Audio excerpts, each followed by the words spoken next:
This weekend I went on a little adventure and I loaded my bike up with all of like my bike touring camping essentials like my tent and my stove, and brought along my little painting bag with like my travel watercolor set and my travel sketchbook and stuff. And I rode 21 miles to this nature park in Floresville, Texas, and just to paint. That's all, the only reason I went, and to kind of be able to get out of the house and go on an adventure. So actually before I got there, I really was like, I don't know if I want to do this. Now that I loaded all my shit onto my bike, I was like, I don't want to ride today. And my partner pushed me to do it. She was like, you know, once you get there, like, you're gonna be so happy that you did it. And she was right. The ride there was not too bad. I rode on a lot of country roads. And I've had this route planned for since 2019 or something. And it was just in my Strava account. That's where I make my routes. And I just hadn't done it yet. And it was on a bunch of back roads that I knew, so it wasn't gonna be hard, and it wasn't hard. The only hard part was there was one point, there was 2 pit bulls that started running after me, and usually when that happens, if the dogs don't look like they're guarding something, I'll be like, oh, hi puppy, and just to kind of be like, oh, I'm here to play, you know. But these dogs were they look like they were not just because they're pit bulls. I'm not saying because of that, because they just came out of this warehouse looking sort of place, and they look like guard dogs the way they were coming at me. And so I was just screaming at them. I was like, get back, go away. And it worked. But then almost immediately after, a truck, which mind you, I was on the widest road of the whole route. This truck rode so close to me, and I yelled at him. His window was down, so I hope he heard me. He just did not give me space at all. And I stopped at this cool little church that was built in I think the 1920s.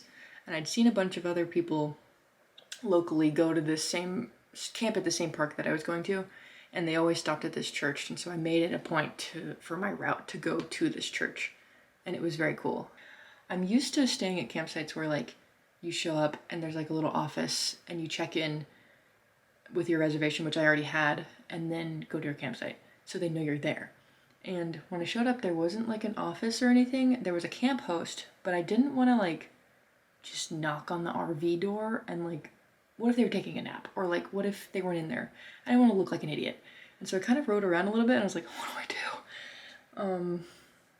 So I went to the bathroom and kind of just loitered for a bit. And so I was like, okay, I'm just going to go to my campsite. After I called my partner, and she was like, just set up. You know, what are they going to do? You have a reservation. And so I did. I went to my campsite and I started unloading. And this adorable little old man came around with his little truck full of trash bags. And I said, do I check in with you? And he was like, you don't have to check in. Just set up, just have fun. He was like, you can even move campsites if you want, because nobody else is coming. And I was like, awesome, it's fantastic. He was this adorable old man from Brooklyn named Joe. He had the best accent. And he was like, I'll even come bring you some firewood if you want. And I was like, well, I won't say no. My campsite was kind of cool. It had this beautiful pecan tree that was huge, and then a second pecan tree that had fallen right next to it. So I was a little scared that the other one might just fall on me in the middle of the night, but it's a chance I was willing to take. Yeah, so anyway, the people that were staying across from me had already been set up. They looked like they'd been there for a while. They had been there all weekend. And it was a Boy Scout troop that was staying in front of me, and then across the way in the park, those are the only other two groups other than me, was a Girl Scout troop. And one of the guys, the troop leaders, came and introduced himself to me and was asking about bike touring and bike packing and where I have ridden from and have I done it before, you know, on my gear and whatever. And because he was considering talking about that kind of stuff with the Boy Scouts. And so that's why he was like picking my brain on it a little. And then he was like, all right, well, if you need some water, you need firewood, whatever, just come hit us up. It was very nice. Everybody was just so nice. Like, what did I do? What did I do to deserve the like kindness of strangers? Maybe they felt bad for me because I was on a bike. And anyway, so like the night went on and I was like starting to cook my dinner, and the Boy Scouts, they had sent a few kids over. They had sent a few Boy Scouts and a few Girl Scouts with like loads of firewood and then fire starters and then like snacks. And it was very, very sweet. And they were like, we're gonna have a big fire tonight, you can come over. Which I was like, cool, I'm not gonna do that, but I appreciate it. I didn't tell them that. But, and then also the camp host did bring me firewood too. He was so sweet. And so because the camp host was adorable and I loved him, I had drawn this little picture of the fire and I gave it to him, and he was like, I'm not gonna read this in front of you, but I am gonna read it. And so I saw, it was already dark by that time, so I saw him drive away a little, and then he came back. Like I could see his flashlight turn on to read it, and he immediately did a U-turn and came back and was like, I just have to give you a hug. He was so cute. I loved him so much.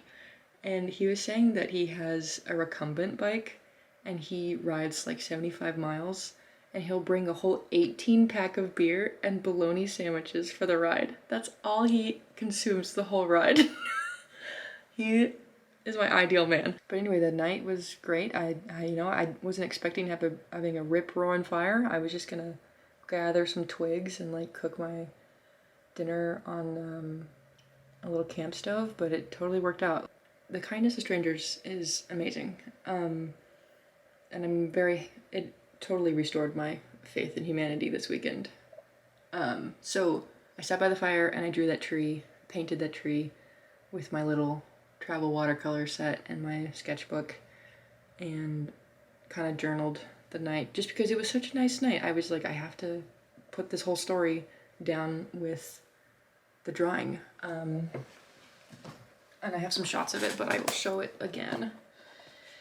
And I ended up just journaling a little bit more in my sketchbook. There it is. Came out pretty good. Used Posca white pen, watercolor, and a watercolor brush pen for the lines, for the line work. So when I went to sleep that night, the only thing that sucked was that beautiful pecan tree above me kept dropping pecans all night long, and it scared me every single time. It just was like this loud thud, and sometimes it would hit the tent, sometimes it wouldn't. And regardless, every single time it would hit something, it scared the shit out of me. And then at some point there was like, I stayed in the part of the park that's next to this like road that has a bridge that goes over the creek that goes through the park. And there were some guys at like 2 a.m. Like I was sleeping so good all night long until 2 a.m. There was so much activity. There were so many coyotes in the distance, first of all. And then there was a dog at like whatever property was next door. And then there was these guys under the bridge throwing rocks into the water and like blasting just the worst music. And I was like, this kind of sucks. I was a little scared just because I was by myself. But then I also was reminded that there's a whole Boy Scout troop next to me, and all those adults are gonna protect those kids because those are either their kids or like they're their primary caretakers. And so I felt a little better about that, but I still was like, oh, man, I don't like this. But after the music stopped and whatever, I was able to sleep pretty well. But yeah, I got up in the morning, made my coffee, made my oatmeal, and it was a little wet, but super, super great ride. Super loved doing that. Wish I painted more. I wish I had gotten there sooner to paint more, but the check-in time was at like 3, and so I didn't leave until about 1, and my ride was maybe 2 hours, maybe just a little bit under 2 hours, because there were points that I was going pretty slow up like a few hills. Great ride, great night, loved camping. I'm pretty happy with how the painting came out too. Very, very worth riding 20 miles just to get a painting of a fallen down dead tree. Anyway, hope you liked this one. If you want to know what's in my little travel painting pack, I will link that video in the description down below and at the end of the video. I'm also now a Dick Blick affiliate, so if you guys are planning or now feel inspired to go on some like traveling painting adventures and you want to start gathering your travel kit, literally click my link down below. Whatever you buy, I'll get a percentage of it. It'll help me a ton. Literally, I went in this morning and I typed in travel on Dick Blick's website, and they have lots of great like travel brushes and like small sketchbooks, and then like plein air kits if you're looking to just buy a whole pochade box. Highly recommend Dick Blick's selection for art supplies. Anyway, appreciate you watching.